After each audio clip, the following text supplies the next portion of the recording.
Mumtaz TV bersama menegakkan sunnah. Bagaimana negeri-negeri bercampur menjadi satu. Bagaimana mereka dalam pekerjaan, dalam perumahan, mereka tinggal bersama. Seperti apa sih seharusnya kita sebagai muslim? Ada di antara mereka yang bermuamalah dengan sikap negatif. Yang ada adalah permusuhan, kebencian yang mendalam. Gak mau tahu, dia tidak dapat membedakan antara orang kafir yang memerangi dengan orang kafir zimmi atau dengan orang kafir yang mendapatkan jaminan keamanan. Buat dia semuanya sama.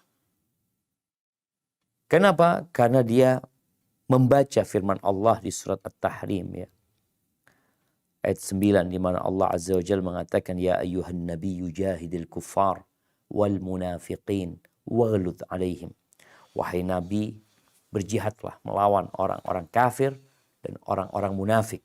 Waghlud alaihim. Dan bersikaplah kasar kepada mereka. Ada sikap yang perlu dikasarin orang itu. Gak bisa dilembutin. Wa ma'wahum jahannam wa bi'sal masir. Tempat mereka jahannam dan itu sebaik-baik atau seburuk-buruknya tempat kembali manusia. Na'udzubillah min dzalik. Nah, sekarang ada yang berpegang teguh dengan ayat ini sehingga dia memiliki sikap yang negatif selalu terhadap orang-orang kafir. Lupa dengan bagaimana Allah Azza wa Jalla menyuruh nabinya berlemah lembut kepada mereka, bagaimana disyariatkan berlaku adil. Jadi perlu memang membahas masalah ini dari semua sudutnya. Walaupun kita tidak akan bisa membuat senang semua orang. Nggak bisa. Jadi nanti ketika kita bahas ini, mungkin ada sebagian orang yang suka, sebagian orang yang tidak suka. Kita berusaha memohon kepada Allah petunjuk agar kita bisa mempelajari dan menyampaikan memang seharusnya seperti itu. Karena ada orang yang toleransinya udah kebablasan. Toleransi kebablasan. Kalau yang tadi dia itu kebablasan dari sisi positif, dari sisi sikap yang negatif, tapi ada yang kebablasan dari sikap positif, seakan-akan mereka orang yang paling toleransi, semua boleh dilakukan kepada orang-orang non-muslim. Tidak membedakan antara mereka juga. Maka insya Allah mudah-mudahan pembahasan ini ya memberikan kepada kita wawasan yang cukup sehingga kita dapat mengambil sikap yang tepat dalam hidup bersama orang-orang non-muslim, baik itu di negeri kita atau di negeri-negeri yang lainnya. Baik itu dalam dunia sosial atau dunia bisnis, dunia pekerjaan, dunia politik pun kita jadi tahu. Barakallahu fiik. Nah, silakan kita mulai.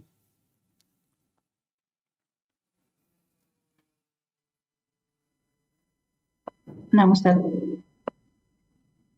Hukum meminta bantuan kepada orang-orang kafir dalam bidang bisnis atau pekerjaan. Allah berfirman, A'udzu billahi minasyaitonir rajim.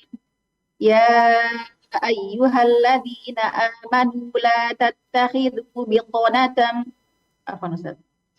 Ya ayyuhalladzina amanu la tattakhidhu biqanatan bidunikum la ya'lunakum khabalan waddu ma'anittum qad badatil baghdha'u min afwahihim wa ma tukhfi suduruhum akbar. Hai orang-orang yang beriman, janganlah kamu ambil menjadi teman kepercayaanmu orang-orang yang di luar kalanganmu karena mereka tidak henti-hentinya menimbulkan kemudorotan bagimu. Mereka menyukai apa yang menyusahkan kamu. Telah nyata kebencian dari mulut mereka dan apa yang disembunyikan oleh hati mereka adalah lebih besar lagi. Surat Ali Imran ayat 118. Nah, Imam Baghawi. Imam Baghawi menjelaskan, janganlah engkau menjadikan orang-orang non-muslim sebagai wali, orang kepercayaan, atau orang-orang pilihan. Karena mereka tidak segan-segan melakukan apa-apa yang membahayakanmu. Barakallahu fiik ya. Kita lihat jemaah bagaimana Allah Jalla Jalaluh memanggil orang-orang yang beriman agar mereka tidak salah sikap. Ini pembahasan pertama, pembahasan tentang meminta bantuan kepada orang kafir dalam bidang bisnis atau pekerjaan. Yakni boleh jadi sikapnya kita mempekerjakan orang kafir, berpartner sama orang kafir, jual beli sama orang kafir.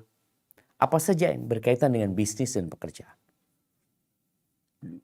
Maka Allah mengingatkan, apalagi di masa itu, di masa para sahabat Nabi, di mana mereka kalau bicara kota Madinah, maka kota Madinah diisi dengan berbagai macam penduduk. Di situ ada orang-orang Yahudi, dan orang-orang Yahudi ini terkenal seperti Bani Qainuqa. Mereka adalah para pengrajin emas, ada yang para pembuat senjata, ada yang ahli bangunan. Di antara mereka, mereka bisa bikin benteng-benteng yang kokoh dan kuat. Ada di antara mereka yang mahir dalam bidang pertanian umpamanya. Jadi mereka punya keahlian. Mereka juga punya barang yang ditawarkan kepada umat Islam. Bagaimana hubungan kita dengan mereka? Maka di ayat ini Allah Azza wa Jalla memanggil orang-orang yang beriman agar jangan menjadikan orang-orang non-muslim, orang-orang selain kalian itu sebagai teman kepercayaan. Jangan.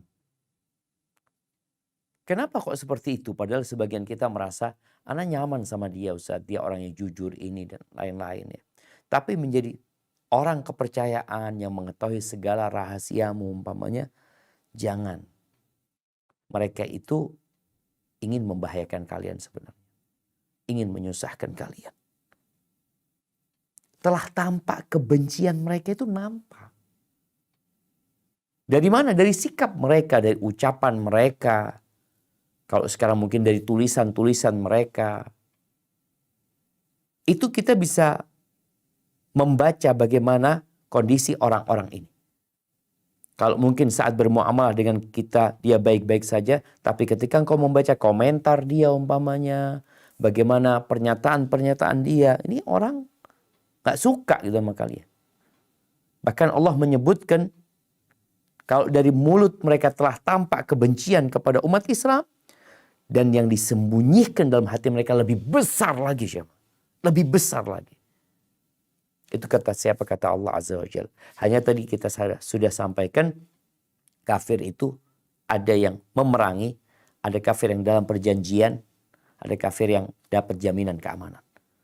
Maka kita menggoleh mereka secara profesional dan proporsional ya. Baik. Dilanjutkan. Ibnu Taimiyah menyatakan bahwa para peneliti telah mengetahui orang-orang ahli dhimmah dari Yahudi dan Nasrani mengirim berita kepada saudara-saudara seagamanya tentang rahasia-rahasia orang Islam. Di antara bait-bait yang terkenal adalah kulul adawat qad turja mawaddatuha illa adawah man adaka fid din. Setiap permusuhan dapat diharapkan kasih sayangnya, kecuali permusuhan orang yang memusuhi karena agama. Lanjut. Karena itulah mereka dilarang memegang jabatan yang membawahi orang-orang Islam dalam bidang pekerjaan.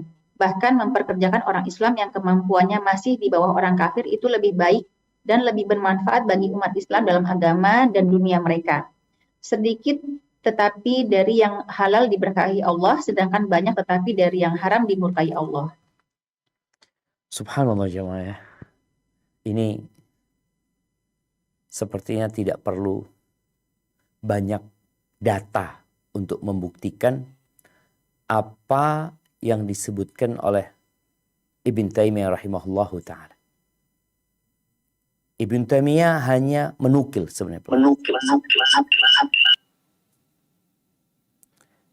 Bahwa orang-orang non-muslim ketika mereka berada di barisan umat Islam, apalagi mereka menjabat satu jabatan sehingga mereka tahu dengan kondisi umat Islam, maka mereka akan memanfaatkan jabatan mereka, kedudukan mereka untuk kepentingan kaum mereka.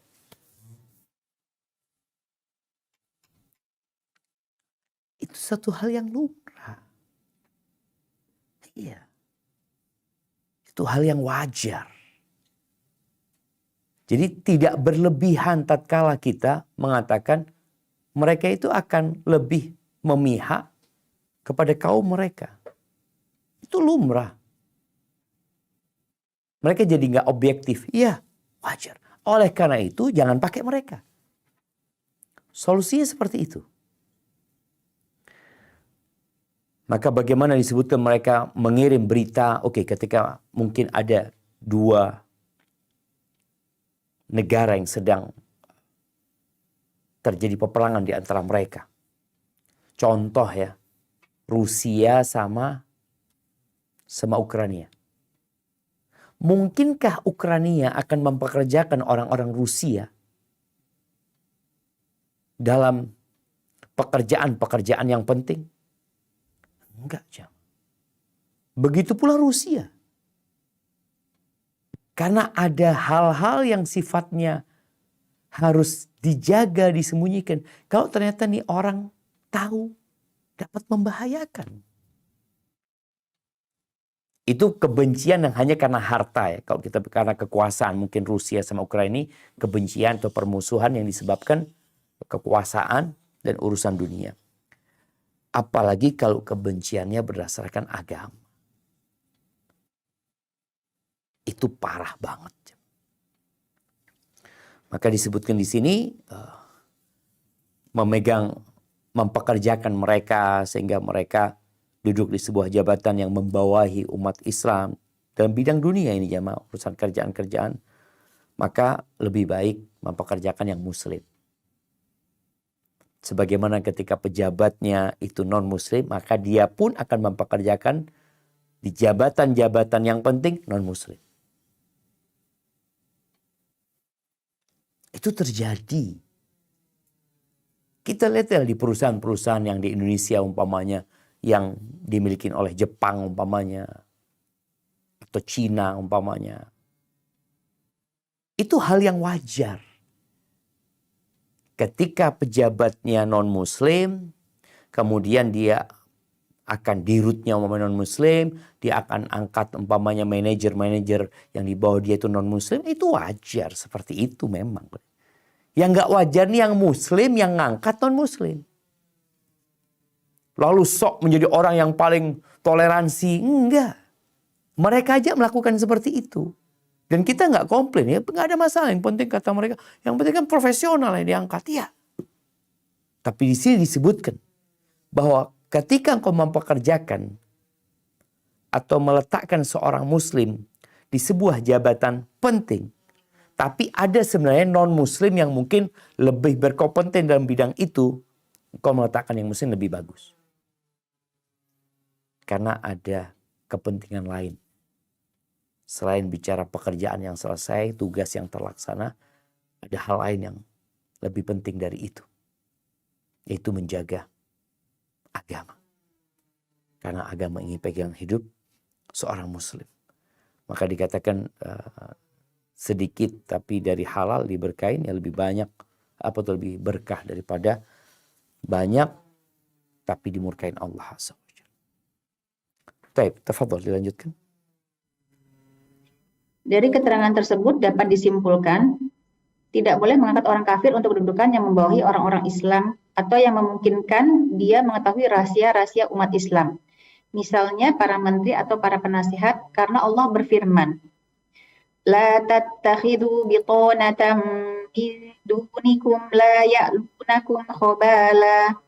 Janganlah kamu ambil menjadi teman kepercayaanmu orang-orang di luar kalanganmu, karena mereka tidak henti-hentinya menimbulkan kemudaratan bagimu. Surat Ali Imran ayat 118.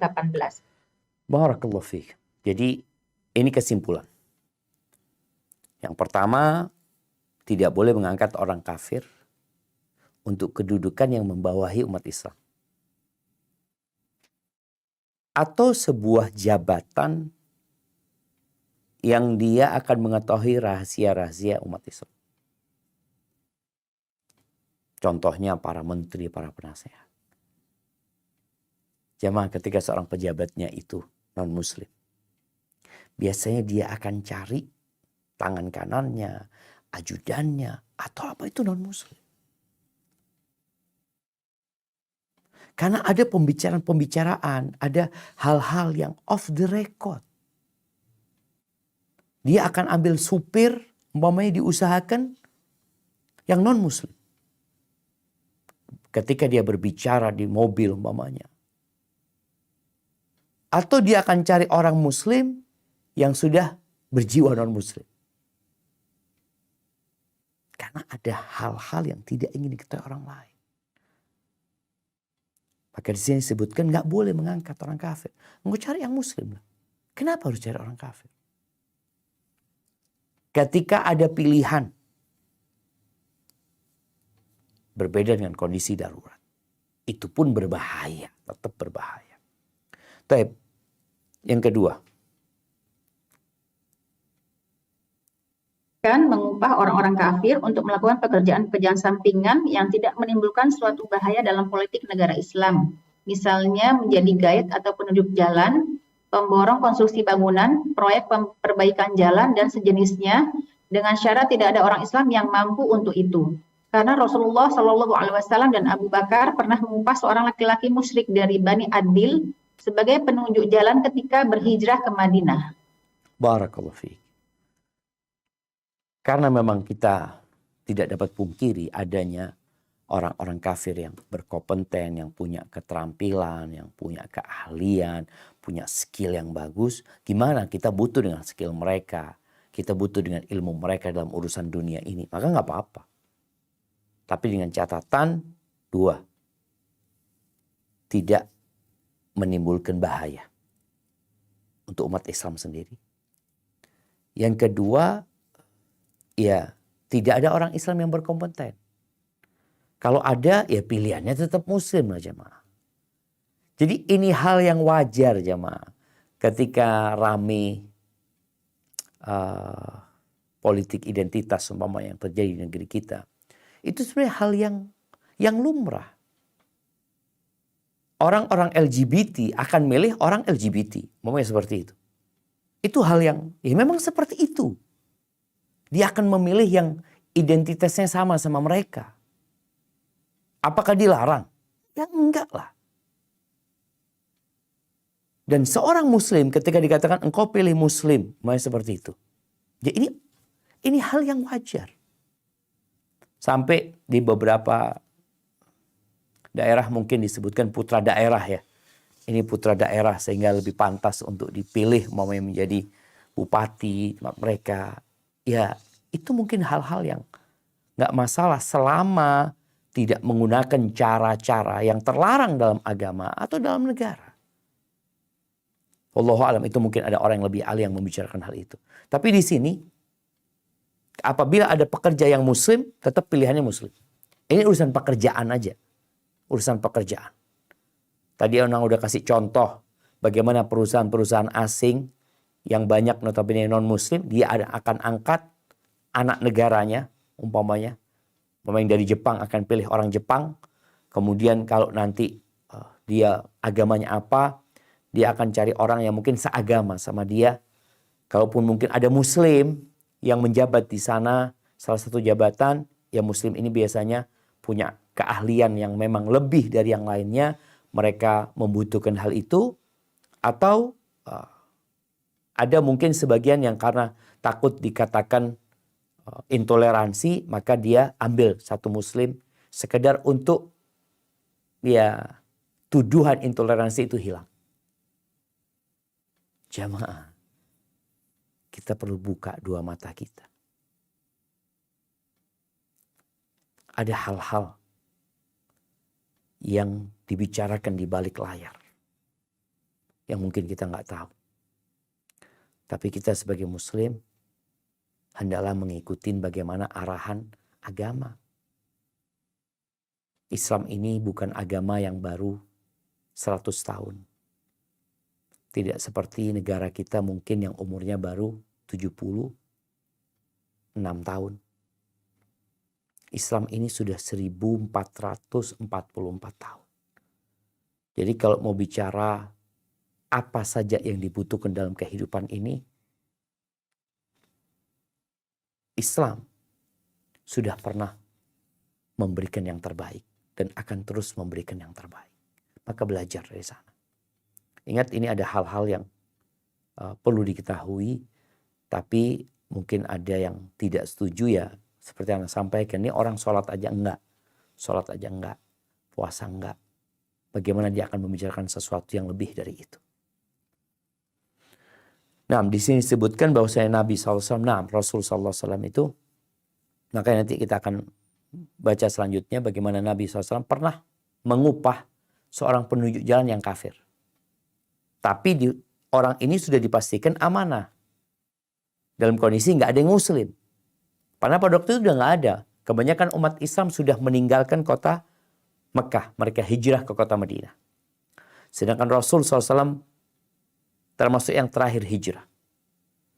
Yang kedua, dibutuhkan tenaga ahli yang profesional, yang tahu jalan. Ada orang kafir yang urusannya urusan fulus, pokoknya dia dibayar, dia jalan. Ya sudah, kita upah mereka. Selama itu tidak membahayakan kita, nggak masalah. Dan itu dilakukan sama Nabi SAW. Tapi kalau ada pilihan, tentunya orang akan memilih. Barakallahu fikum. Nah, dilanjutkan. Poin 2 dalam urusan perang. Dalam masalah ini terdapat perbedaan pendapat di antara para ulama. Adapun yang benar adalah diperbolehkan apabila diperlukan dalam keadaan darurat. Juga bila orang yang dimintai pertolongan dari mereka itu dapat dipercaya dalam masalah jihad. Ibnul Qayyim rahimahullah berkata tentang manfaat perjanjian Hudaybiyah. Di antaranya bahwa meminta bantuan kepada orang musyrik yang dapat dipercaya dalam hal jihad adalah diperbolehkan ketika benar-benar diperlukan, dan pada orang musyrik itu juga terdapat maslahat, yaitu ia dekat dan mudah untuk bercampur dengan musuh dan dapat mengambil kabar dan rahasia mereka. Adapun jika tidak diperlukan, maka tidak diperbolehkan meminta bantuan kepada mereka, karena orang kafir itu sangatlah dimungkinkan berkhianat dan bisa jadi menjadi senjata makan tuan oleh karena buruknya hati mereka. Masya Allah, barakallahu fi. Kita lihat ya, dalam kondisi perang. Kalau tadi kita bicara dalam kondisi dagang, mau bisnis sama mereka, membangun bangunan yang diperlukan ya. Seperti mungkin kita lihat di beberapa negara, di negara kita lah Indonesia, membangun rel kereta api ya, atau kereta api cepat Jakarta-Bandung. Bukan orang Indonesia yang ngerjakan. Orang luar umpamanya. Atau di beberapa tempat yang lain, yang ngerjakan bukan orang Indonesia. Mungkin bahasa kita bukan orang pribumi. Bukan orang Indonesia, bukan orang Indonesia. Tapi yang mengerjakan adalah orang asing, WNA. Ketika diperlukan ya nggak ada masalah gitu. Walaupun kita tentunya memiliki banyak persyaratan yang diajukan kepada mereka. Nah, bagaimana dengan kondisi perang? Ketika umat Islam sedang berperang, bolehkah kita meminta tolong kepada orang-orang musyrik atau orang-orang kafir?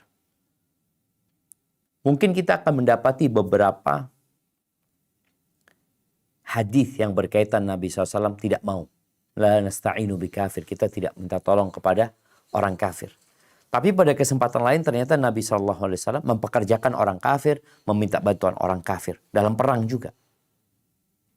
Bagaimana menggabungkan antara dua hadis ini? Hadis la nasta'inu bi kafir, kami tidak minta tolong kepada orang kafir, seperti ketika perang Badar, di mana Nabi SAW didatangi oleh seorang yang menawarkan diri untuk menolong. Ditanya sama Nabi SAW, kau udah masuk Islam belum? Enggak, kata dia. Oh, kalau gitu kita nggak akan minta tolong kepada orang kafir. Suruh pulang ke Nabi SAW. Tapi dalam kondisi Hudaybiyah umpamanya, atau ketika penaklukan kota Mekah, Nabi SAW juga mengambil, meminjam persenjataan perang dari orang-orang kafir pada waktu itu. Kesimpulannya yang disebutkan di sini, bahwasanya apabila kondisinya memang sangat memerlukan bantuan tersebut dan orang kafirnya ini amanah, maka nggak apa-apa. Tapi kalau ternyata tidak terlalu diperlukan, ya jangan gitu. Atau dikhawatirkan nih orang berkhianat, maka jangan. Karena kita tahu bagaimana di kota Madinah yang awal mulanya Rasul SAW itu berdamai sama orang Yahudi, punya perjanjian dengan mereka untuk menjaga kota Madinah ini, yakni menjaga kesatuan kota Madinah itu dari serangan musuh, ternyata orang Yahudinya berkhianat. Pada saat yang sangat genting sekali, di saat peperangan, mereka berkhianat. Kalau berkhianatnya di waktu yang damai, ya mungkin umat Islam tidak akan terlalu terpukul. Tapi ini ketika sedang perang mereka berkhianat. Maka sini disebutkan, jika tidak diperlukan, maka tidak diperbolehkan. Meminta bantuan kepada mereka. Jadi urusannya adalah urusan kebutuhan yang memang mendesak, yang mau tidak mau perlu minta pertolongan mereka, tapi ada jaminan keamanan di mana mereka tidak akan berkhianat. Sehingga kalau ketahuan, oh kayaknya orang ini orang nggak aman. Jadi kita itu perlu pandai-pandai membaca orang ini. Boleh jadi dia adalah penyusup yang memang menyusup di tengah barisan umat Islam.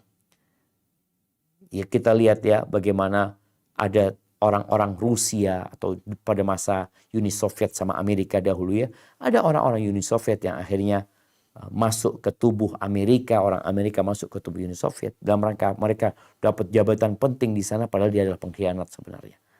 Itu aja dikhawatirkan. Apalagi urusannya urusan agama. Baik, dilanjutkan. Mengutamakan tinggal dan bekerja di negara kafir. Bekerjanya seorang muslim untuk mengabdi atau melayani orang kafir adalah haram. Karena hal itu berarti penguasaan orang kafir atas orang muslim serta penghinaannya. Adapun pekerjaan seorang muslim kepada orang kafir yang tidak bersifat melayani, seperti menjahit atau membangun tembok dan sebagainya dari setiap pekerjaan yang ada dalam tanggungannya, maka hal ini diperbolehkan karena tidak ada unsur penghinaan. Dalam hadis disebutkan, wa amila khabbab lil Asi bani Wa'il bi Makkah wa tala'an nabiyyu ala dzalika wa aqarrah. Kabab pernah bekerja untuk Al-As bin Wa'il di Mekah, sedang Nabi mengetahuinya dan beliau pun menyetujuinya. Hal ini menunjukkan diperbolehkannya pekerjaan serupa ini karena ia merupakan akad tukar menukar seperti halnya jual beli. Tidak mengandung penghinaan terhadap muslim, tidak menjadikannya sebagai abdi dan tidak bertentangan dengan sifat baroknya dari mereka dan dari agama mereka. Subhanallah jamaah ya. Iya. Jadi muslim kerja sama kafir itu ada kondisi yang perlu diperhatikan. Apabila sifatnya itu mengabdi dan melayani kepada personal orang kafir tersebut, maka Syekh Shalih Fauzan, dan ini pendapat sebagian ulama ya, dari mazhab Hambali, anak tadi membaca bagaimana penjelasan para ulama, mereka berpendapat haram.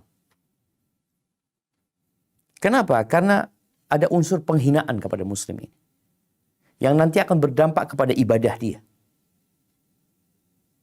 Dia mungkin akan di pekerjaan, maaf contoh sebagai ART umpamanya. Mungkin dia akan di rumah itu ada anjing, ada ini itu. Dia tidak bisa berbuat apa-apa karena memang dia menjadi orang yang full melayani di sana. Kemudian berkaitan dengan ibadah dia nantinya. Yang terkadang dia hendak melakukan ibadah karena memang ia full melayani akan kesulitan buat dia. Ada sebagian ulama mungkin yang mengatakan hal itu makruh. Selama dia masih dapat melaksanakan ibadah di tempat itu dengan baik, maka tetap terlarang. Usahakan jangan gitu.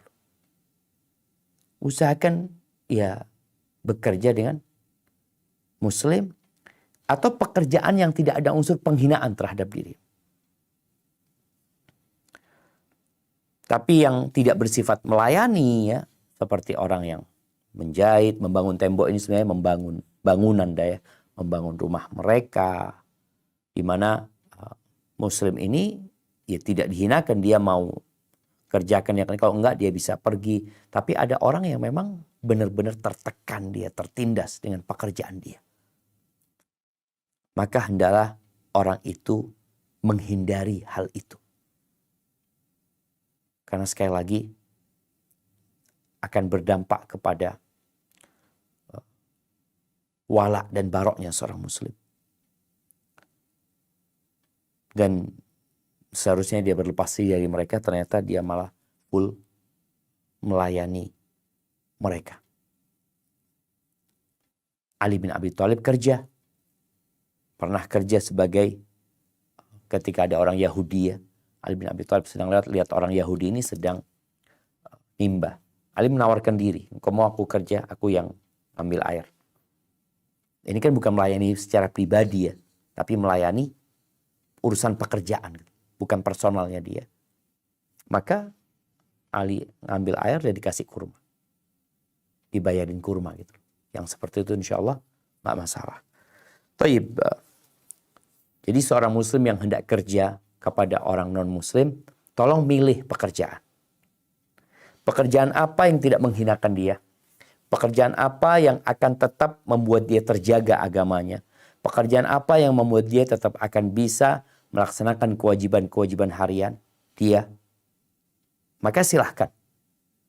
Tapi kalau ternyata dia dapat pekerjaan tapi dia akan dihinakan, di mana dia diharuskan ya untuk melakukan segala keinginan majikannya walaupun bertentangan dengan agama umpamanya, dan dia tidak punya kuasa, maka dia tinggalkan. Ada kekhawatiran jamaah kadang-kala kita, gimana gitu loh. Loh, gimana? Yang ngasih rezeki itu Allah Azza wa Jalla. Seorang muslim mau kerja di perusahaan orang kafir, selama dia tidak dihinakan di sana umpamanya, dia dapat hak dia melaksanakan ibadah, maka silahkan. Tapi kalau sudah sampai engkau mendapatkan penghinaan dari atasanmu, jangan urusan agama, urusan dunia. Kalau kita dihinakan jamaah, kita pun nggak mau gitu. Karena kita sebagai seorang manusia punya hak asasi manusia. Itu hak asasi manusia ini hak secara umum. Ada hak asasi sebagai penduduk Indonesia umpamanya. Karena dia ada hak asasi sebagai seorang muslim, dia dijamin keamanannya. Tapi kalau ternyata dia bekerja sebagai tadi berkhidmat kepada secara personal, yang ditakutkan hak-hak dia itu tidak dia dapatkan. Barakallahu fiik. Nah, dilanjutkan. Hijrah dari negeri kafir. Allah mewajibkan hijrah dari negeri kafir menuju negara muslim dan mengancam siapa yang tidak mau berhijrah tanpa uzur syar'i. Dia juga mengharamkan seorang muslim bepergian ke negara kafir, kecuali karena alasan syar'i dan mampu menunjukkan keislamannya. Kemudian jika selesai tujuannya, maka ia harus segera kembali ke negara Islam. Barakallahu fiik. Nah, jemaah, kita tahu kondisi di masa lalu yang mungkin berbeda dengan kondisi di masa sekarang ini. Kita kalau mau pindah negara itu nggak mudah sekarang. Karena kita harus dapat izin dari negara yang akan kita, bukan kita kunjunginya, kita akan pindah ke sana. Kita harus dapat visa dari tempat tersebut, sehingga baru kita pindah. Paspor izin dari negara. Jadi modelnya itu izin dari negara yang kita tinggal di sana, kemudian izin dari negara yang hendak kita tempati. Maka urusannya tidak mudah. Akan tetapi hijrah itu tetap wajib. Dikatakan hijrah itu artinya berpindah dari negeri kafir menuju negeri muslim, dengan catatan dia mampu untuk hijrah. Yang kedua, keberadaan dia di negeri tersebut akan membahayakan agama dia. Maka solusinya adalah hijrah. Yang kita lihat sekarang dengan mungkin ada perbedaan kondisi di mana negeri-negeri non-muslim sekarang umpamanya mereka membuka diri mereka agar orang-orang hijrah ke tempat mereka karena jumlah penduduk mereka sedikit, mereka membutuhkan pekerja umpamanya, sehingga kadang-kala ada sebagian muslim yang hijrah dari negeri Islam ke negeri kafir malah, seperti itu. Artinya di negeri yang penduduknya muslim, dia hijrah ke tempat orang-orang kafir yang terkadang akan membahayakan agama mereka. Sekali lagi, hijrah ini wajib.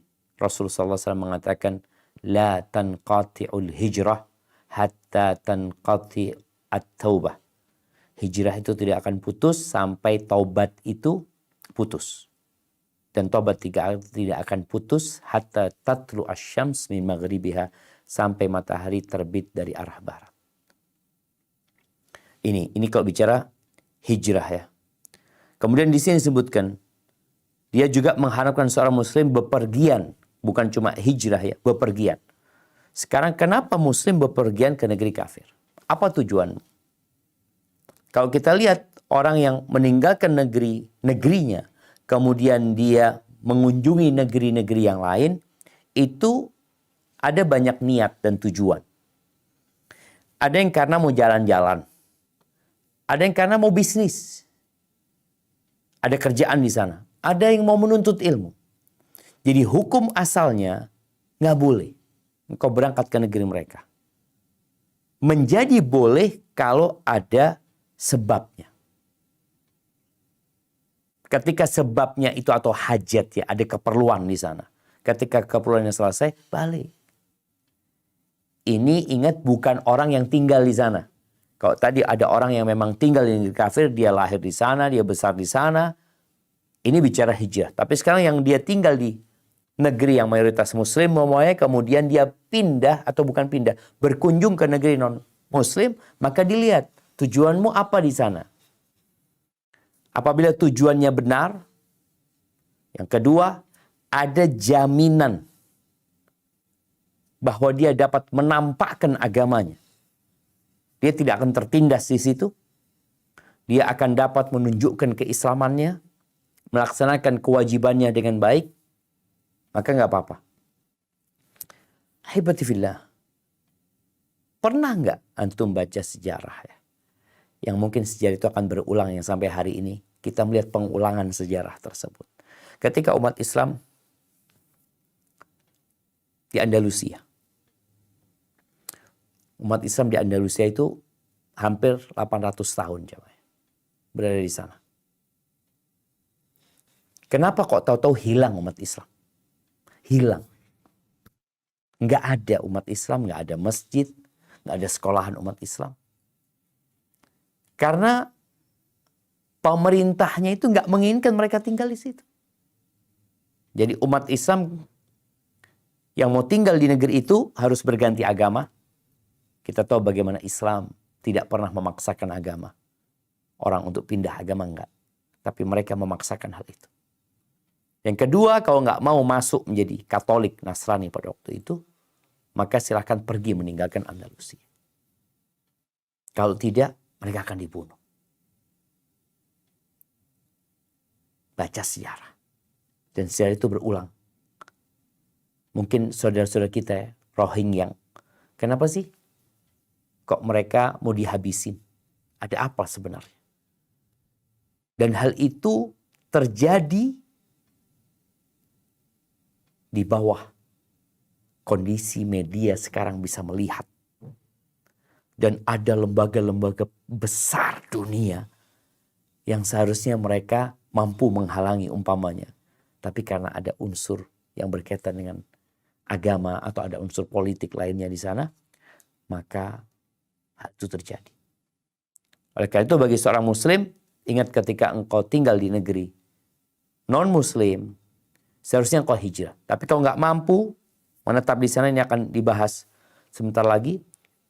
Karena kondisinya tidak semudah di masa lalu, di mana orang kalau hijrah sekarang tadi harus punya paspor, dia harus punya visa untuk tinggal di negara yang akan dia tempati. Baik, dilanjutkan. Menetap di negara kafir. Orang yang tidak boleh menetap di negara kafir adalah orang yang mampu berhijrah dan ia tidak mampu menampakkan agamanya. Barakallahu fiik. Coba kita lihat di sini ya. Orang yang tidak boleh menetap di negara kafir adalah orang, satu, yang dia mampu berhijrah. Yang kedua, dia tidak mampu menampakkan agamanya. Siap, dilanjutkan. Nah, Allah berfirman, Innalladzina tawaffahumul malaikatu zalimi anfusihim qalu fima kuntum qalu kunna mustad'afina fil ardh qalu alam takun ardullahi wasi'atan fatuhajiru fiha faulaika ma'wahum jahannam wa sa'at masira. Sesungguhnya orang-orang yang diwafatkan malaikat dalam keadaan menganiaya diri sendiri, kepada mereka malaikat bertanya, dalam keadaan bagaimana kamu ini? Mereka menjawab, adalah kami orang-orang yang tertindas di negeri atau Mekah. Para malaikat berkata, bukankah bumi Allah itu luas sehingga kamu dapat berhijrah di bumi itu? Orang-orang itu tempatnya di neraka jahanam, dan jahanam itu seburuk-buruk tempat kembali. Surat An-Nisa ayat 97. Barakallahu fikum. Ya, jelas kita lihat di sini bagaimana Allah Azza wa Jal menegur orang-orang yang tidak hijrah. Padahal mereka mampu untuk hijrah. Bumi Allah luas dan mereka bisa meninggalkan negerinya, tapi kadang-kala karena khawatir urusan maisha, urusan makan ini dan itu, atau merasa lebih nyaman di negeri itu, nggak capek, mereka diancam jemaah. Dengan apa? Dengan neraka. Karena mereka punya kemampuan untuk hijrah. Dan di tempat itu mereka juga nggak mampu menunjukkan agamanya. Mereka beragama sembunyi-sembunyi. Melakukan ibadah terkadang jadi benar, jadi tidak benar. Karena kekhawatiran mereka di PHK kayak ini dan itu. Baik. Lanjutkan.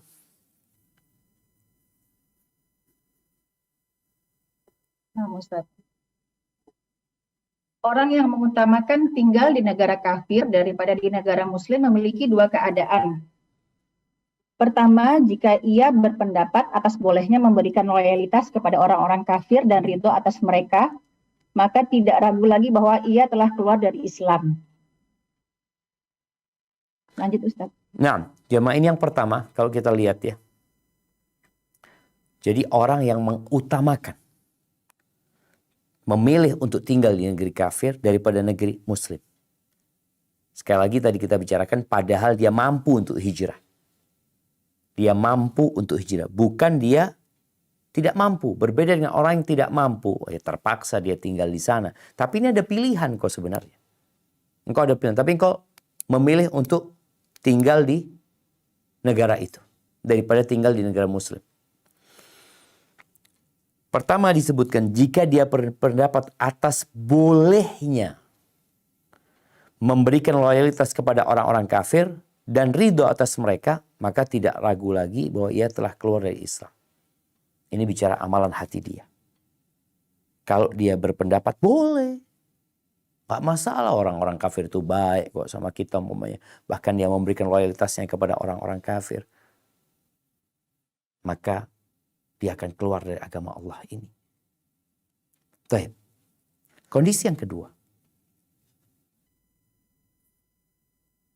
Yang kedua, jika hal itu ia lakukan karena tamak atau karena ingin kesejahteraan di negara orang-orang kafir, sedangkan ia membenci agama mereka dan menjaga agamanya, maka ini hukumnya haram. Hidupnya dikhawatirkan berakhir dengan buruk karena ia menjadi ridho kepada agama mereka. Barakallahu fikum. Jadi kondisinya dua. Yang pertama dia menganggap hal itu boleh untuk memberikan loyalitas kepada orang-orang kafir. Yang kedua dia mengatakan nggak boleh sebenarnya. Dia tahu nggak boleh. Dia seharusnya tinggal di negeri muslim demi menjaga agamanya. Tapi dia memilih untuk tinggal di negara non-muslim karena urusan dunia.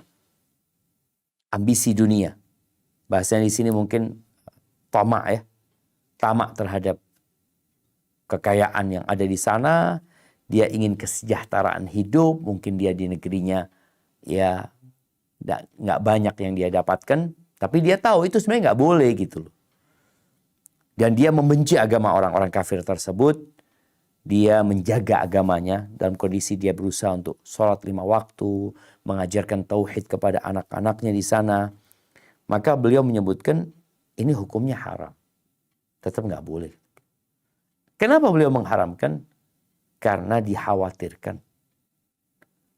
akan ridho dengan mereka. Kita jemaah ketika tiap hari melihat simbol-simbol kekufuran. Orang-orang melakukan kesyirikan tiap hari. Lama-kelamaan yang awalnya mengingkari dengan hati, membenci dan memusuhi. Lama-kelamaan jadi biasa. Dan yang ditakutkan terakhir ridho.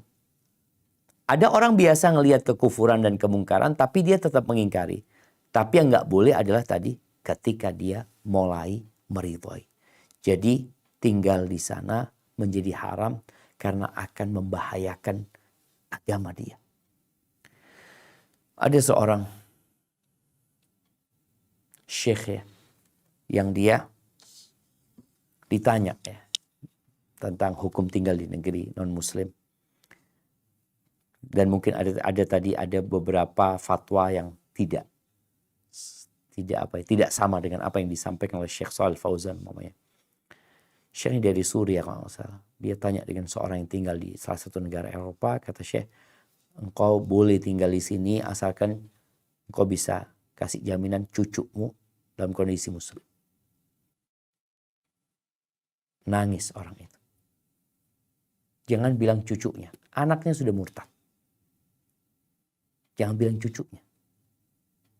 Kenapa? Karena ya kondisi negara non-muslim itu mungkin juga nggak bisa disamaratakan ya. Ada kondisi yang di tempat itu ada sekolah muslim, ada masjid ya. Sehingga anaknya ini ketika sekolah, itu sekolah di sekolah Islam. Kemudian dia mendapatkan pendidikan agama. Kemudian dia punya kawan-kawan yang muslim. Sehingga terjaga agama dia.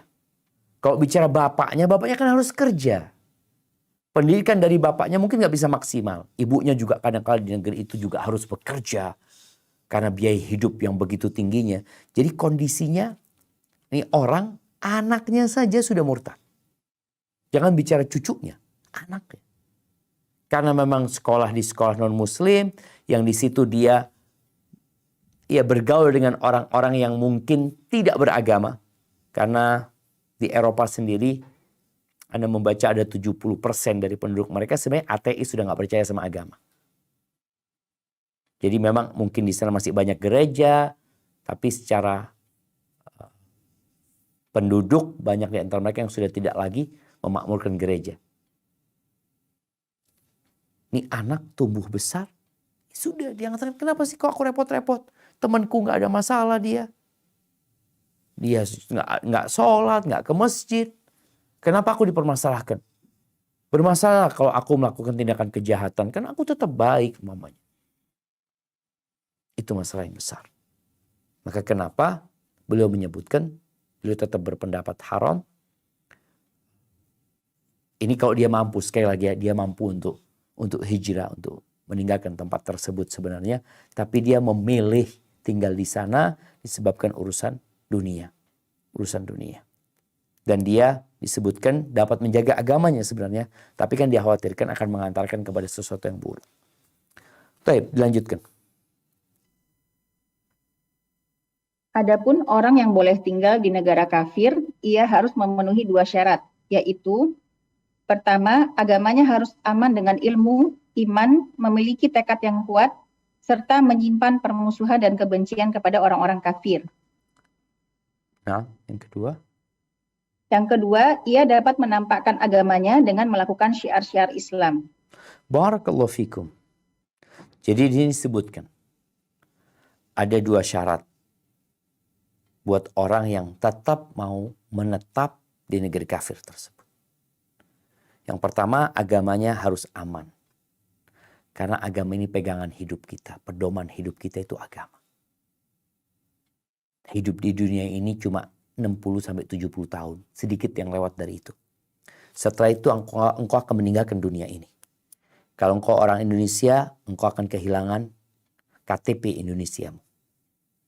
Namamu akan dihapus dari KK. Engkau hilang sudah, engkau akan berada di alam yang berbeda. Dan kita tahu di alam yang berbeda itu, engkau akan ditanya 3 hal. Yang pertama, siapa Tuhanmu? Apa agamamu? Siapa nabimu? Engkau tidak akan ditanya engkau dari negara mana. Apa sukumu? Enggak. Karena semua yang masuk ke liang lahat itu dari negara manapun, dia sudah kembali kepada Allah Azza wa Jal. Dia kembali kepada tanah karena semuanya tercipta dari tanah. Maka disebutkan di sini bahwasanya orang boleh tinggal di kafir itu karena ada keperluan ya. Ntar lagi mungkin anak akan bacakan beberapa penjelasan para ulama tentang hal ini. Tapi intinya harus bisa menjaga agamanya. Tentunya dengan ilmu dan dia tetap wala dan barok kepada orang-orang kafir itu jelas sekali. Yang kedua, dia dapat menampakkan agamanya dan melakukan syiar-syiar Islam. Syiar-syiar Islam ini ya amalan-amalan yang memang perlu ditampakkan, perlu ditunjukkan. Jadi ada amalan yang disembunyikan, ada amalan yang ditunjukkan. Seperti azan, itu yang memang ditunjukkan ya. Seperti itu. Bertakbir umpamanya. Pokoknya menunjukkan syiar-syiar Islam. Taib. Dilanjutkan. Orang-orang yang boleh tinggal di negara kafir ada beberapa macam. 1. Orang yang mendakwahkan Islam dan memotivasi untuk mencintainya. Hal ini merupakan salah satu bentuk jihad yang hukumnya fardu kifayah bagi siapa saja yang mampu. Syaratnya dakwah benar-benar terrealisasi dan tidak ada orang yang menghalangi seruannya.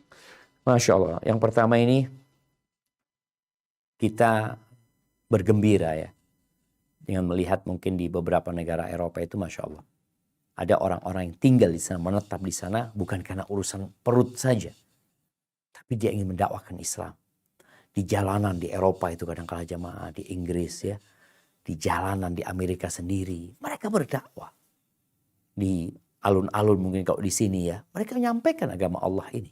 Maka di sini disebutkan, silakan kau tinggal di sana. Selama engkau dapat menunjukkan keislamanmu dan engkau aman. Apalagi tadi dia tinggal di sana untuk berdakwah. Baik, yang kedua. Yang kedua, orang yang tinggal untuk mempelajari kondisi orang-orang kafir dan mengetahui keadaan mereka dari sisi kerusakan akidah, penyelewengan akhlak dan kekacauan tingkah laku untuk memperingatkan manusia agar tidak tertipu oleh mereka. Ini juga termasuk jihad, namun dengan syarat tujuannya terrealisasi tanpa menimbulkan kerusakan yang lebih besar.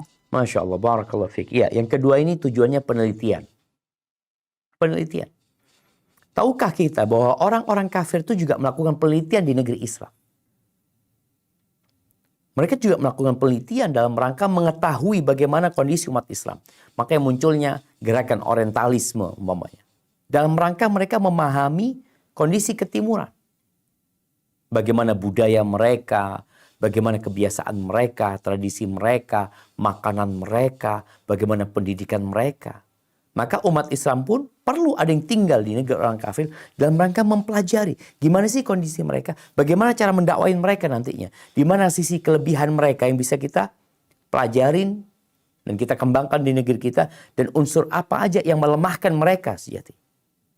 Dengan cara itu, ini tadi disebutkan termasuk jihad, tapi bukan sekedar teori ya, tapi memang disebutkan di sini tujuannya terrealisasi tanpa menimbulkan kerusakan yang lebih besar. Artinya jangan sampai dia melakukan penelitian di sana, dia melebur dengan mereka dan kehilangan identitasnya. Yang ketiga. Yang ketiga, tinggal di negara kafir karena hajat dari negara Islam, serta untuk mengatur hubungan dengan orang-orang kafir dan menjaga urusan para pelajar agar berpegang pada Islam. Menetap seperti ini ada manfaatnya. Nah, ini. Jadi ada yang karena tugas negara. Dia tinggal di negeri kafir tersebut. Ya, kalau kita lihat yang menjadi dubes ya, atau yang bekerja di konsulat di negeri sana, memang mereka punya peran yang penting. Selain urusan bilateral ya, antara dua negara umpamanya, urusan ekonomi kayak ini dan itu, mereka juga ada. Kalau kita bicara kalau Indonesia mungkin ada atase pendidikan, ada atase agama di kedutaan tersebut ya. Sehingga mereka benar-benar memberikan manfaat kepada orang yang tinggal di negara itu yang bukan dari penduduk negeri tersebut. Baik. Yang keempat. Yang keempat, tinggal di negara kafir untuk keperluan tertentu seperti berdagang dan berobat. Maka menetap di sana dibolehkan sesuai dengan kebutuhan. Nah, barakallahu fiik, kalau bicara kebutuhan ini, kalau selesai ya pulang gitu. Kalau selesai, kalau dia memang dalam rangka berdagang di sana, bisnis, selesai urusannya dia pulang. Berobat, selesai, pulang. Karena tadi dikhawatirkan kalau engkau berlama-lama di tempat itu, agamamu. Jemaah, agama ini pegangan hidup. Makanya ketika orang sudah tidak peduli sama agamanya, maka dia akan lebih buruk daripada binatang. Baik, dilanjutkan. Yang kelima, tinggal di negara kafir untuk belajar. Hal ini berbahaya karena pelajar akan merasa derajatnya lebih rendah yang terkadang muncul karena pengagumannya kepada orang-orang kafir dan penerimaan terhadap pendapat-pendapat mereka. Ia akan merasa membutuhkan mereka terlebih kepada pengajarnya sehingga ia bermudahanah dalam kesesatan dan penyimpangannya. Demikian pula ia akan menjadikan mereka sebagai teman-teman yang ia cintai dan diberi loyalitas. Hal ini tidak boleh dilakukan kecuali dengan beberapa syarat. Baik, barakallahu fiik. Gimana kalau berangkat ke sana dan mereka belajar? Belajar ini mungkin akan memiliki banyak cabang ilmu yang dipelajari. Kalau belajar ke negeri kafir, belajar agama Islam di sana, maka tentu ini membahayakan dia. Gurunya non-muslim, belajar agama Islam. Lalu dia akan berusaha mengagung-agungkan gurunya. Mereka adalah orang-orang yang objektif. Mereka tidak menyimpan kebencian kepada Islam. Mereka menjelaskan Islam dengan begitu mudahnya. Enggak. Jadi ke sana bukan untuk belajar agama. Terus belajar apa? Ya belajar kemajuan mereka dalam bidang apa. Karena memang ketika orang-orang Islam ini berangkat ke negeri mereka dengan tujuan mengambil ilmu yang ada di sana, Syekh Shalih Fauzan berpendapat ini sangat berbahaya sekali karena dia akan merasa gurunya lebih pintar, punya ilmu, bahkan disebutkan untuk dapat maslahat dari gurunya, untuk dapat tanda tangan dari gurunya. Kadang-kala kita bermudahana, nggak ada lagi amar ma'ruf nahi mungkar, nggak, sudah, yang penting ana lulus, yang penting ana dapat nilai yang bagus. Walaupun terkadang harus melakukan hal-hal yang sebenarnya dalam bidang agama atau dalam pandangan agama nggak boleh. Maka disebutkan di sini, kalau yang mau belajar ke negeri-negeri non-muslim, ada beberapa catatan. Baik. Yang pertama, Yang pertama, harus matang akalnya sehingga dapat membedakan antara yang manfaat dan mudarat. B, Harus memiliki ilmu tentang syariat sehingga ia dapat membedakan antara yang hak dan yang batil. C, Kemudian harus memiliki agama yang dapat melindunginya dari kekufuran dan kefasikan. nah D, Yang terakhir, ada keperluan terhadap ilmu yang ia cari sehingga ada manfaat bagi kaum muslimin ketika ia mempelajarinya dan hal itu tidak ada di negaranya. Allahu Akbar jamaah. Nih, yang pertama bicara akalnya harus matang. Karena ada orang yang sampai dewasa akalnya nggak matang. Dia tidak bisa membedakan antara yang mudarat dan manfaat. Kalau yang pertama akal, yang kedua bicara ilmu. Yang ilmu itu tentunya ilmu tentang agama. Karena ilmu ini akan membuka cakrawala antum, wawasan antum. Ada seorang dokter yang dia cerita, dokter ahli bedah. Dia mengatakan, Ustadz, sampai saat ini Ustadz, kita ini melakukan pembedahan dengan penemuan dari ulama muslim yang ada di Andalusia pada waktu itu. 70% Ustadz, alat-alat itu Ustadz. Seperti itu. Tapi ketika sekarang mempelajarinya sebagai ilmu yang dari orang-orang barat umpamanya, atau orang-orang non-muslim dalam pandangan dia, maka kita perlu punya ilmu. Ilmu tentang syariat, ilmu tentang agama kita, kau harus paham bagaimana menjadi seorang muslim. Orang Indonesia aja jamaah, ketika dia belajar ke luar negeri, itu dikhawatirkan kehilangan identitas dia sebagai orang Indonesia. Karena pulang dengan gaya orang, umpamanya dia belajar di Rusia. Pulang kok kayak orang Rusia nih orang. Mana identitas keindonesiaannya? Makanya kenapa ada pendidikan namanya kebangsaan seperti itu. Itu kalau bicara loyalitas kepada sebuah negeri. Ini bicara loyalitas kepada agama, maka mau tidak mau dia harus belajar. Agar dia tidak kehilangan identitas dia. Kemudian setelah punya ilmu, dia punya agama Dalam artian agama ini, ya dia adalah orang yang beribadah kepada Allah, mendekatkan diri kepada Allah. Tapi kadangkala memang yang belajar atau yang pergi belajar ke negeri non muslim ini kadangkala memang ya secara akalnya bermasalah, secara ilmu agama nggak punya, secara ibadah dia juga bukan orang yang ahli ibadah, yang dicari kadangkala urusan dunia. Syarat yang keenam ini, ilmu yang kau pelajari dibutuhkan sama umat gitu. Sehingga kalau kau belajar ke sana, engkau dijaga sama Allah. Niatmu udah benar untuk mempelajari ilmu ini dengan harapan Anda pulang ke Indonesia, Anda bisa ajarkan ilmu ini dan memberikan manfaat kepada nusa, bangsa, dan tentunya agama dia. Baik, pembahasan yang keenam, yang terakhir mungkin. Yang keenam, orang-orang lemah dari kalangan wanita dan anak-anak dan orang-orang yang tidak mampu keluar. Allah berfirman, illal mustad'afina minar rijali wan nisa'i wal wildani la yastati'una hilatan wa la yahtaduna sabila. Kecuali mereka yang tertindas baik laki-laki, wanita maupun anak-anak yang tidak mampu berdaya upaya dan tidak mengetahui jalan untuk hijrah. An-Nisa ayat 98. Barakallahu fiik. Ya, di sini kita lihat bagaimana Allah memberikan pengecualian, dispensasi.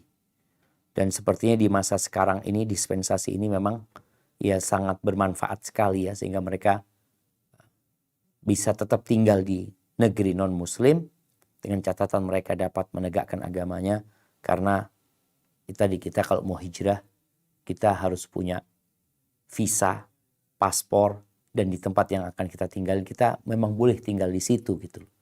Karena kadang-kala kita nggak boleh tinggal di situ, udah keluar dari negeri nggak boleh, tinggal di negeri itu juga nggak boleh. Yang ada ya bertahan di tempat tersebut dengan berusaha meminta pertolongan Allah agar dijaga agama dan keluarganya dari segala kesesatan. Baik. Lanjut. Adapun yang mengutamakan bekerja kepada orang-orang kafir dan bertempat tinggal menetap bersama mereka daripada bekerja dan berikomah di tengah-tengah kaum muslimin, ia memandang kebolehan wala kepada mereka dan ridho terhadap agama mereka, maka tidak syak lagi bahwa hal itu adalah murtad, keluar dari Islam.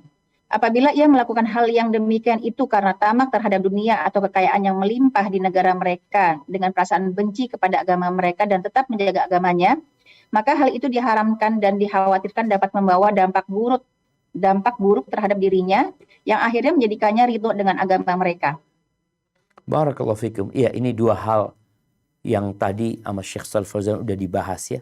Kondisi yang dia tinggal di situ, kalau dia beranggapan itu adalah boleh tinggal di sana dan bahkan dia memberikan wala kepada orang-orang kafir, ridho terhadap mereka, maka dia akan keluar dari agama Allah. Tapi kalau ternyata enggak, dia merasakan hal itu enggak boleh, sebenarnya dia tetap benci dengan ajaran-ajaran agama kekufuran dan kesyirikan, tapi dia cinta dengan agamanya dan dia melakukan itu karena urusan dunia ya, karena urusan dia ingin kehidupan yang lebih nyaman umpamanya, maka ini tetap nggak boleh, tapi tidak sampai dia keluar dari agama Allah subhanahu wa ta'ala karena dikhawatirkan dampak buruk terhadap agama dia. Hadza wallahu a'lam bishawab. Mungkin itu yang bisa kita kaji pada kesempatan kali ini. Kita masuk ke sesi tanya jawab. Nah, ana kembalikan ke moderator. Jazakallahu khair.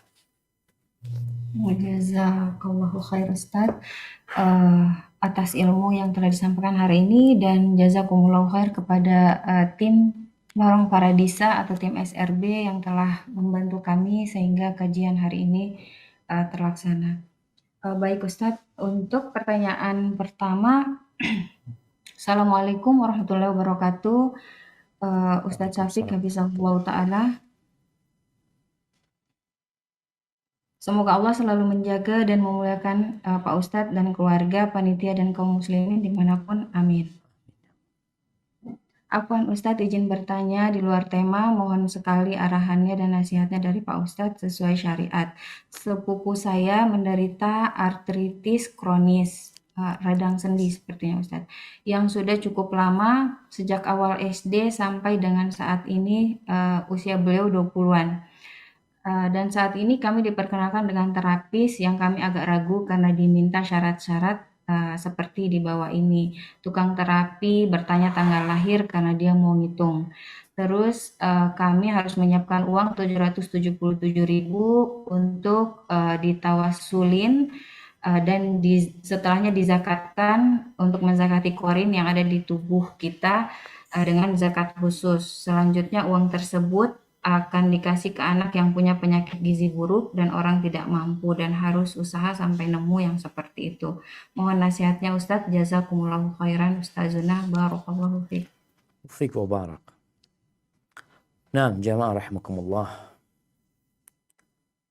Allah Azza wa Jalla memberikan ujian kepada setiap orang itu sesuai dengan kemampuan dia.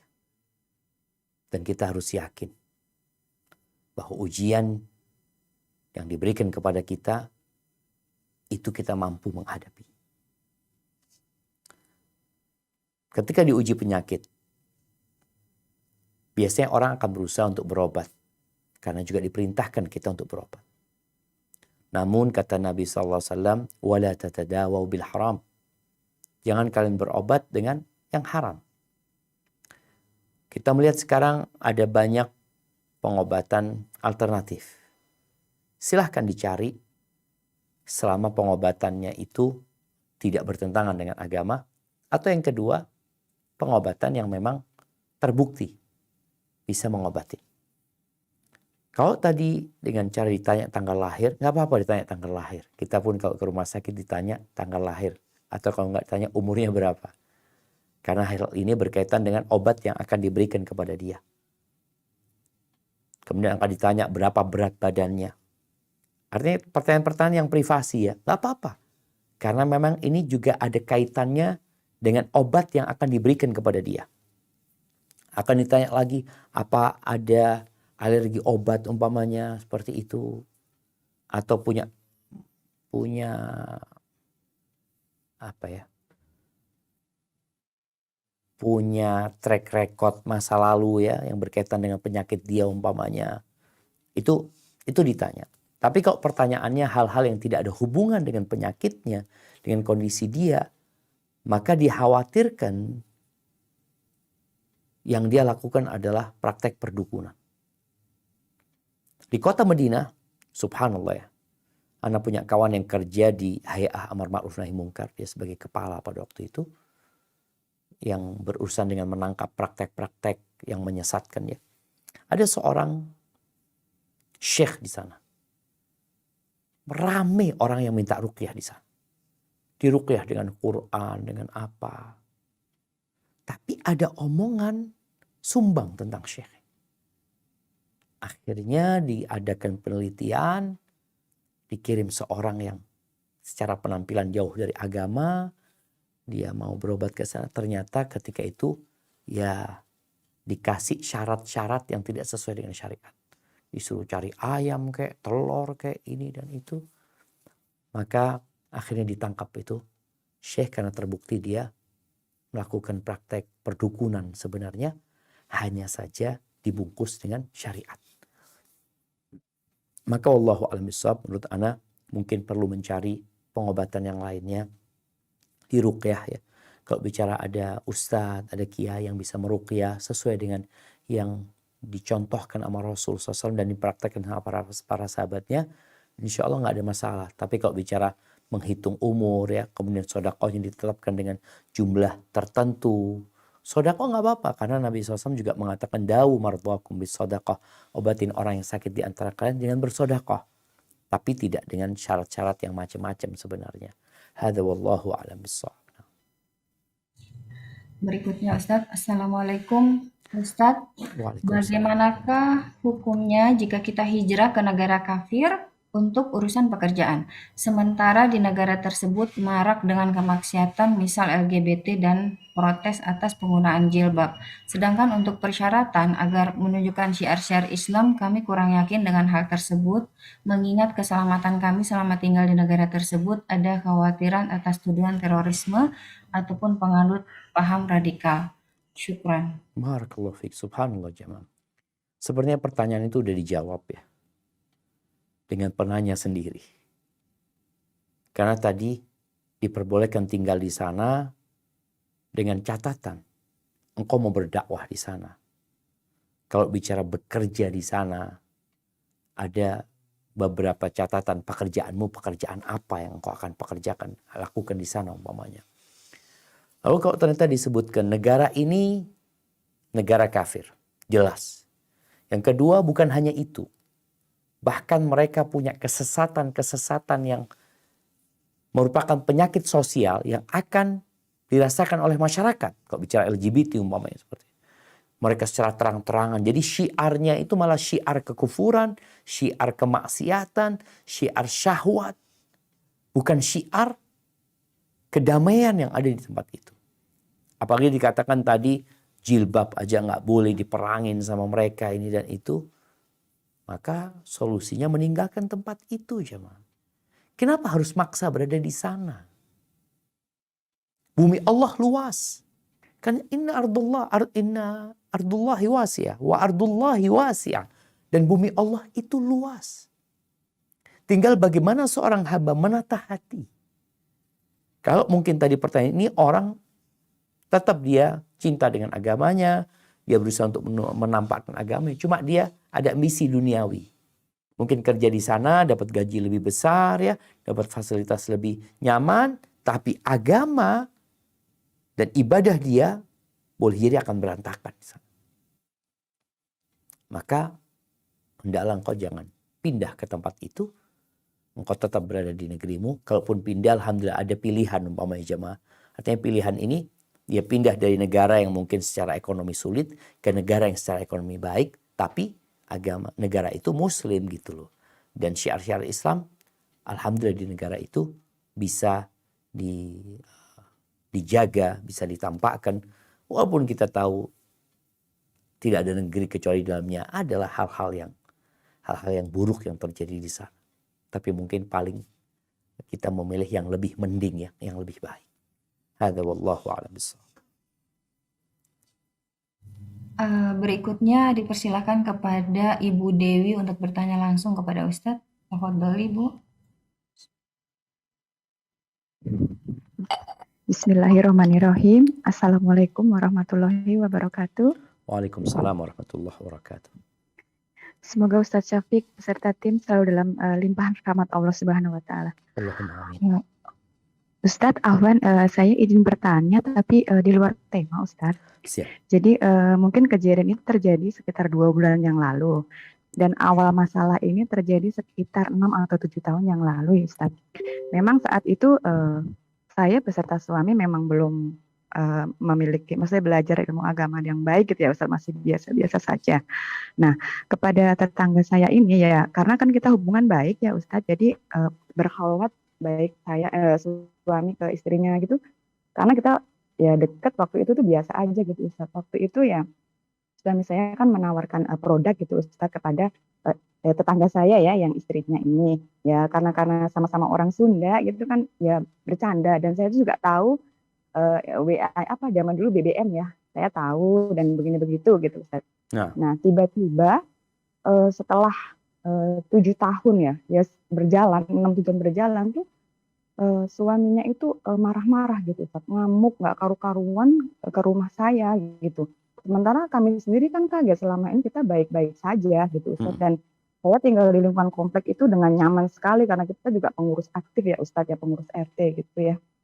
Sangat tenang dan nyaman gitu alhamdulillah, dan kami juga sudah belajar gitu agama yang Masya Allah ini gitu Ustadz. Itu memang dari tetangga kami kan, beliau dan keluarga mungkin sering KDRT tapi bukan urusan kami, jadi kami nggak terlalu ini gitu Ustadz. Tiba-tiba itu datang maghrib malam Jumat, pas banget maghrib itu ke rumah kami teriak-teriak bahwa godain istrinya gitu, tapi beliau qadarullah kata tetangga kami sedang bau khamar gitu ya Ustaz ya. Itu sampai pokoknya parah banget gitu Ustaz, sampai tetangga kami terus ikut terjun gitu ya Ustaz. Dan pokoknya ada ancaman jiwa dan semua pokoknya seperti orang gila gitu Ustaz. Akhirnya okelah kami didamaikan gitu Ustaz ya. Bapak itu minta kami ke rumahnya gitu. Siap. Tapi kami tidak diberi kesempatan untuk menjelaskan yang terjadi. Tapi saya dan suami dimaki-maki, Masya Allah, pokoknya direndah serendah-rendahkannya. Suami saya dibilang, kamu tuh anggota DKM, berjenggot, berjubah, tapi kelakuan seperti itu dan lain sebagainya. Itu sebenarnya menyakitkan sekali, tapi saya alhamdulillah punya suami yang bisa menahan diri ya Ustadz ya. Nah, Alhamdulillah banget gitu. Udah kita terima, kita berzikir, kita pokoknya semuanya kita menyebut nama Allah biar tidak terjadi sesuatu gitu. Dari situ udah tuh kita udah selesai ya Ustadz. iya. Cuman sebagai manusia biasa kan kita juga punya rasa, saat itu kita ikhlas, kita doakan semoga mendapat hidayah, tapi kadang kesel gitu. Nah, suami saya titip pertanyaan, karena kita setiap hari pasti ngeliat rumah beliau ya Ustadz ya. Itu ada rasa yang kadang doain bukan keburukan ya, kita minta dijauhkan. Tapi kadang kesel, karena bukan tipe kami ya kepada tetangga itu nggak Iya. menyapa gitu, bukan tipe kami gitu. Itu gimana ya Ustadz, biar hati kami tuh lapang gitu dengan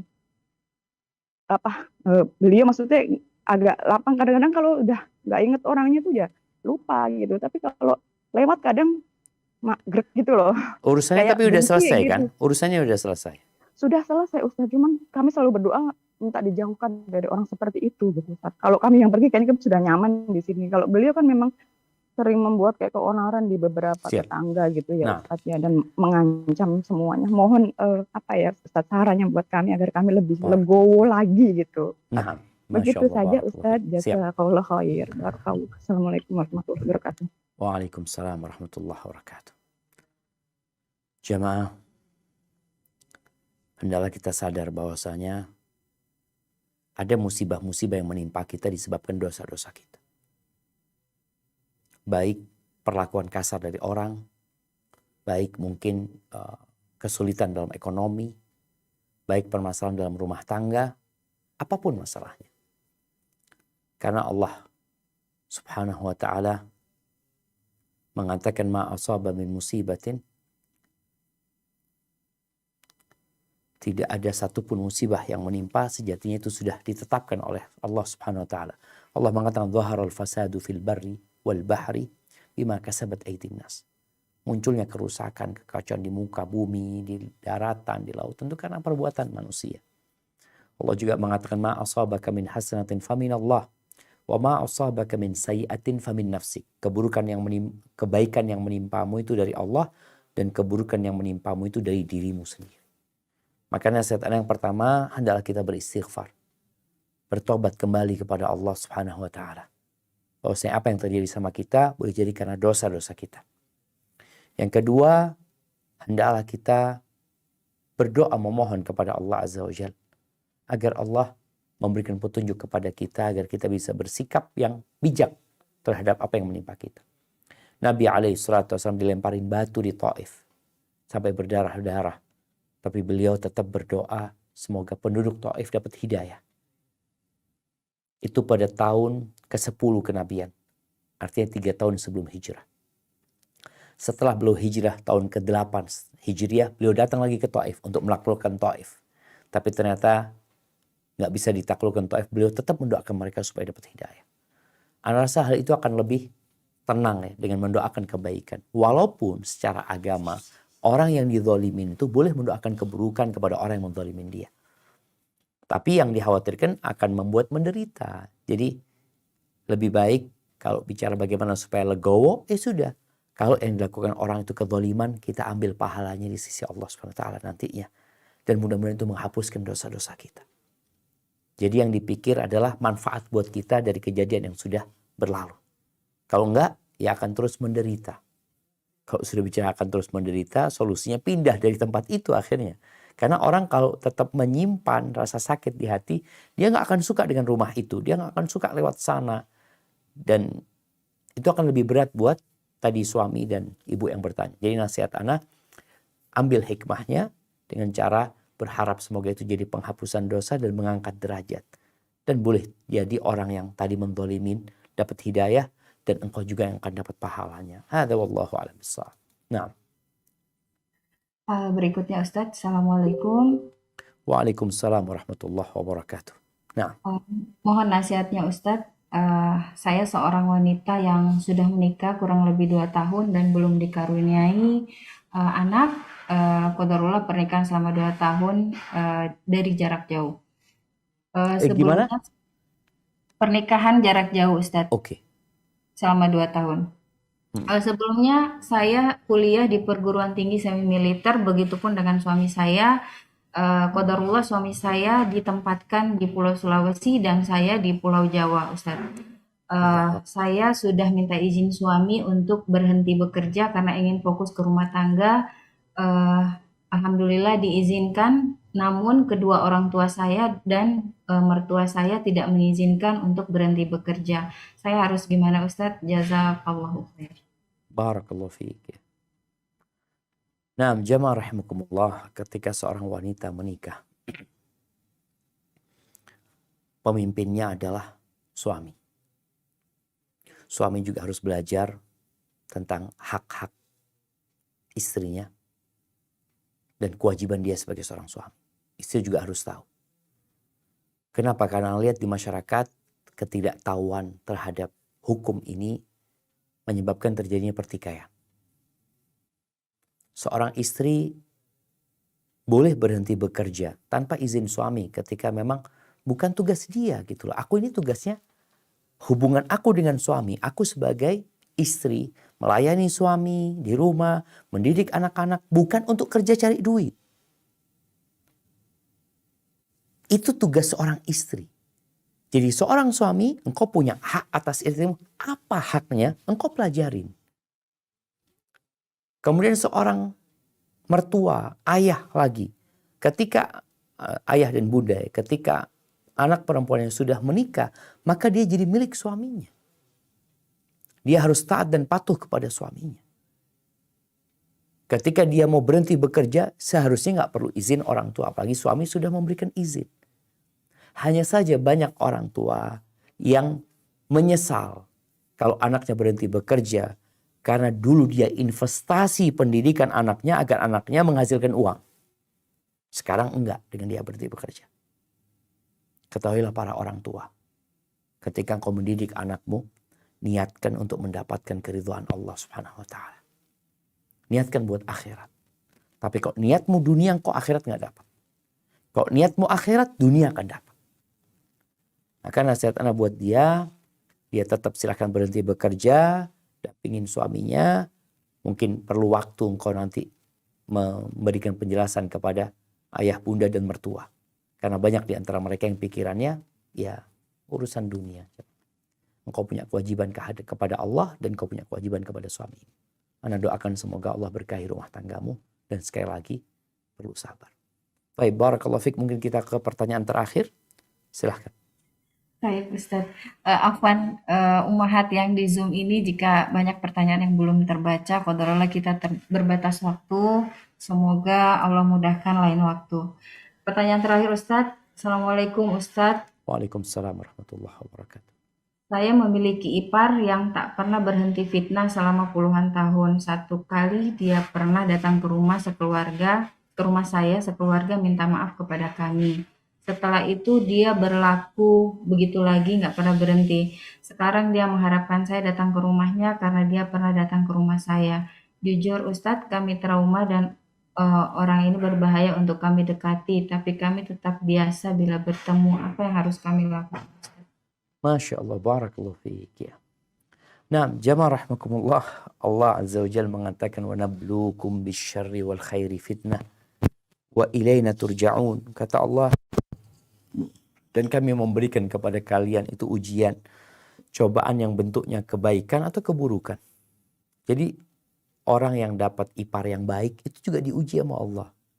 Orang yang dapat mertua yang baik juga diuji sama Allah. Bersyukur nggak dia sama Allah SWT? Yang dikasih ipar yang nggak baik, ya dia bersabar enggak? Karena sejatinya semua kejadian buat seorang muslim itu baik. Mau dia dapat musibah, mau dia dapat nikmat. Karena ketika dia dapat musibah dia bersabar, ketika dia dapat nikmat dia bersyukur. Jadi nasihat ana, apa yang harus dilakukan? Mengobatin orang itu ada yang dengan cara menjauhi. Tapi ada yang mengobatin orang dengan cara mendekati. Maka engkau perlu cari tahu. Apakah ini orang termasuk yang kalau didekatin ya, bagaimana Allah mengatakan idfa billati hiya ahsan, balaslah dengan yang lebih baik, kita kasih hadiah, kita kasih apa, dia insya Allah akan jadi baik. Tapi ada orang yang kalau kita dekatin semakin menjadi-jadi. Yang seperti ini ditinggalin. Kalau tadi masalahnya dia minta datang ke rumah dan ambillah hikmah jemaah. Boleh jadi tadi fitnah yang diberikan itu memang untuk menghapuskan dosa-dosa kita. Boleh jadi Allah sudah siapkan buat kita tempat yang tinggi, derajat yang di atas sana, tapi amalan kita nggak cukup. Maka dikasih ujian ini, cobaan ini agar kita bisa sampai ke tempat itu. Kalau sekedar engkau harus datang ke rumahnya, ya datang. Datang bawa oleh-oleh, hadiah, selesai. Datang ke sana, sedangkan bicara fitnah dia itu akan terus jadi pahala buat engkau dan akan menghapuskan dosa-dosamu insya Allah. Itu mungkin dapat Anda sampaikan. Kurang lebihnya mohon maaf. Jadi para jamaah rahimakumullah, khususnya para ummahat yang ada di Zoom ini, hendaklah kita terus berusaha mendekatkan diri kepada Allah Subhanahu wa taala. Fa inna ma'al usri yusra. Maka sesungguhnya bersama kesulitan itu ada kemudahan. Berbaik sangka sama Allah. Semua yang Allah tetapkan pasti baik. Karena memang dunia ini tempat untuk beramal, dan di akhirat tempat untuk kita merasakan semua balasan dari apa yang kita kerjakan.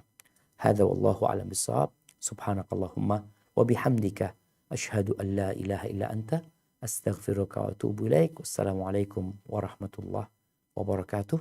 Ana kembalikan ke moderator. Jazakillah khair.